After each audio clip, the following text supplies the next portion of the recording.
하버드대 행복학 명강의 느리게 더 느리게.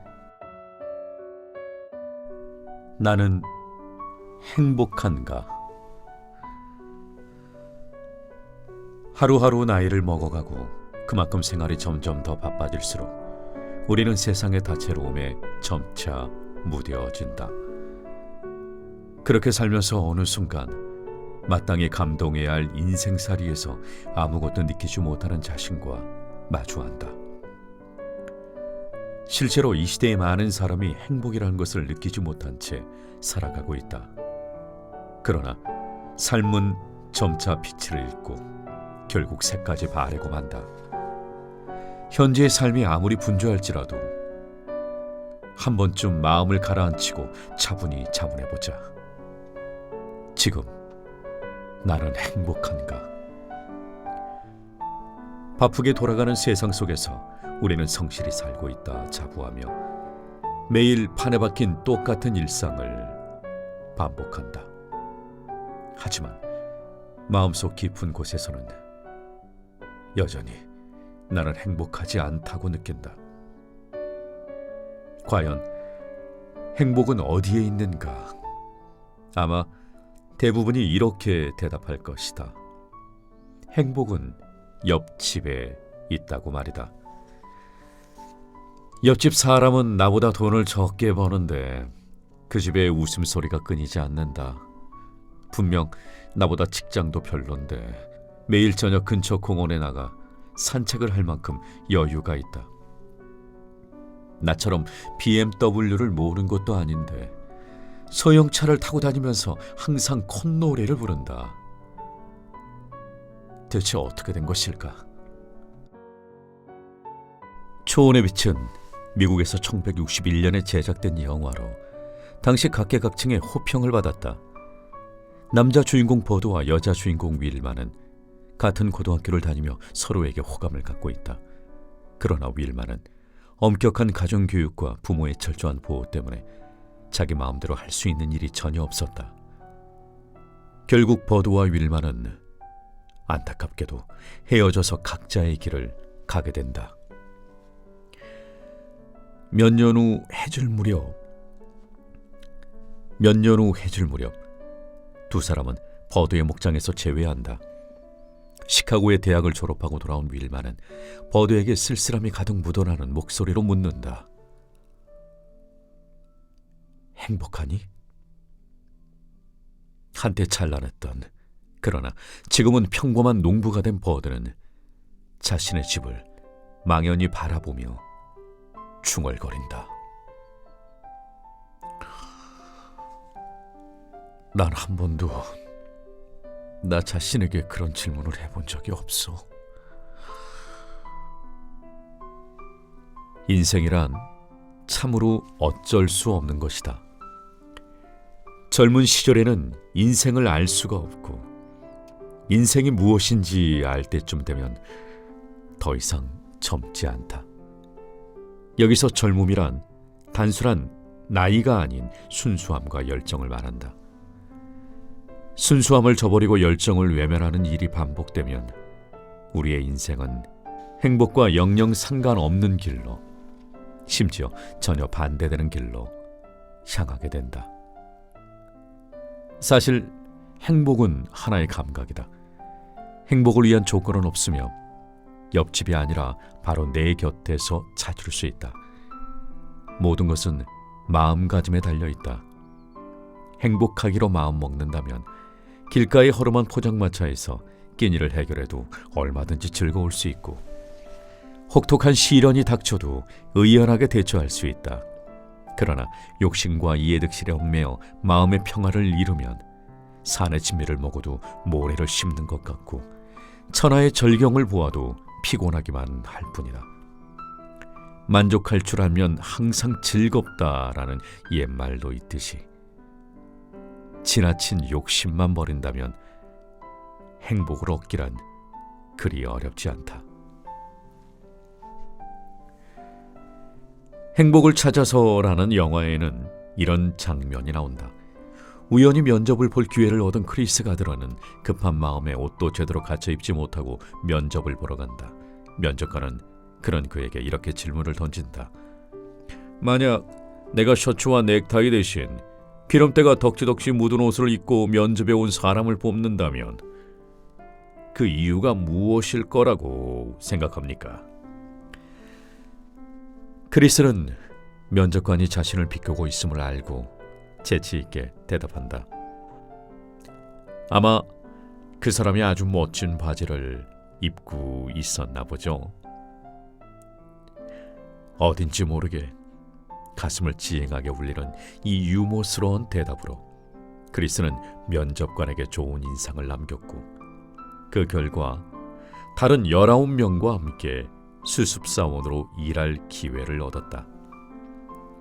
마침내 크리스에게 행복으로 향하는 문이 열린 것이다. 행복이란 무엇인가? 사람은 누구나 자신만의 행복 기준을 가지고 있고 이 기준이 충족됐을 때 비로소 행복과 다를 수 있고 비로소 행복하다고 느낀다. 그래서 다른 사람의 행복이 내가 생각하는 행복과 다를 수 있고 내가 행복이라고 느끼는 것이 다른 사람에게는 아무것도 아닐 수 있다. 이렇듯 행복은 지극히 주관적인 것이지만 그래도 행복의 조건을 정해야 한다면 다음의 두 가지로 압축할 수 있을 것이다. 하나는 자신이 사랑하는 사람과 함께 있는 것이요. 다른 하나는 자신이 좋아하는 일을 하는 것이다. 우린 먹고 살기 위해 꿈을 이루기 위해 날마다 고군분투한다. 복잡하고 냉정하게 돌아가는 사회 시스템에서 매일 최선을 다해 일하고 더 좋은 지위와 더 많은 소득을 위해 오랜 친구와의 술자리도 외면한 채 밥 먹듯 야근을 한다. 그런데 한번 생각해보자. 이것이 과연 당신이 원하던 인생인가? 내면의 진실한 목소리는 지금 당신에게 뭐라 말하고 있는가? 나는 행복한가? 놀랍게도 우리는 이 중요한 문제를 일부러 외면할 때가 많다. 그러면서 누군가 자신의 행복에 대해 고민하기 시작하면 오히려 무슨 일이 있느냐며 걱정한다. 사실 삶의 질은 관심사가 어디에 집중되어 있느냐에 따라 결정된다. 예를 들어 먹고 사는 문제에 관심을 집중하면 자기 개발에 자연히 소홀해진다. 반대로 정신적인 수준을 높이는 데만 관심이 쏠려 있으면 생계가 어려워질 수도 있다. 그래서 모든 면에서 두루 균형 잡힌 삶을 원한다면 때때로 자기 자신을 점검해 봐야 한다. 가끔은 스스로에게 나는 행복한가? 하고 자문해보자. 세상 사람이 당신을 이상하게 볼지라도 나 자신의 행복에 대해 고민하기를 멈추지 말라.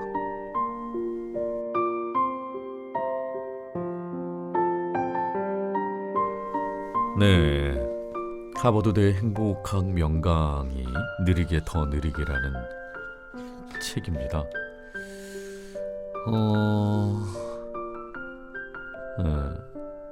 중국 분이 작가네요.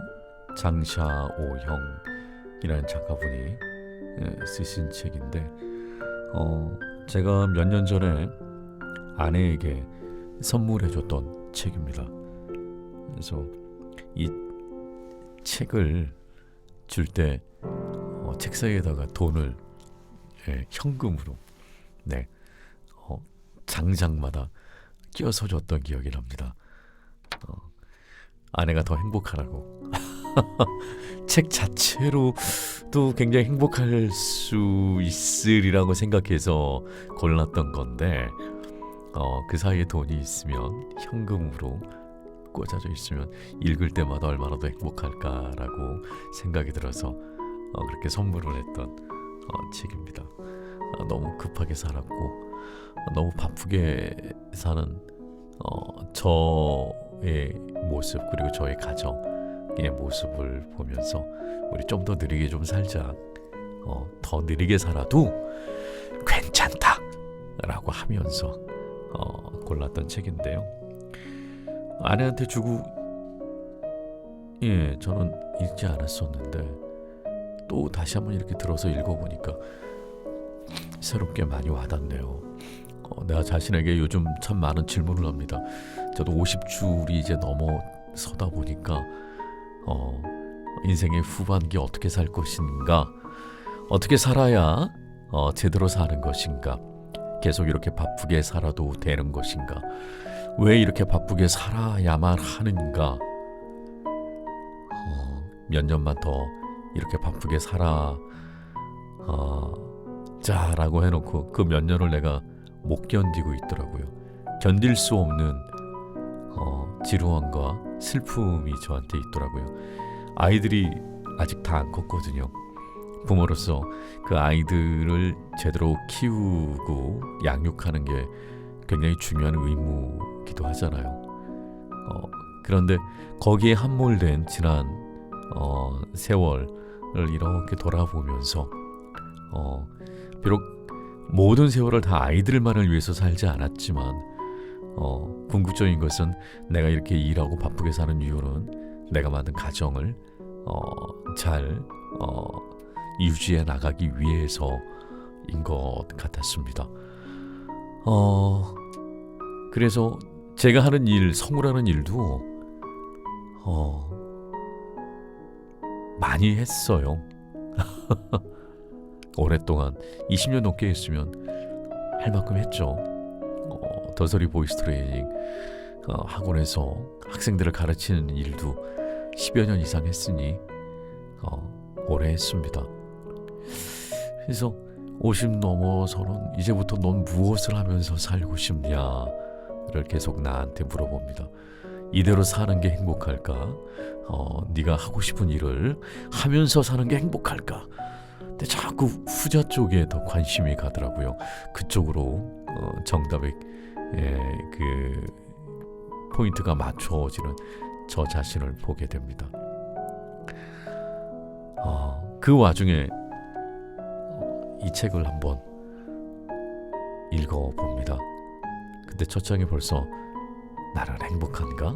라는 그런 질문을 자신에게 해보라고 하네요. 끊임없이 나는 행복한가? 저도 한번 물어보겠습니다. 여러분도 자기 자신에게 물어보시기 바랍니다. 나는 행복한가? 라고요. 감사합니다.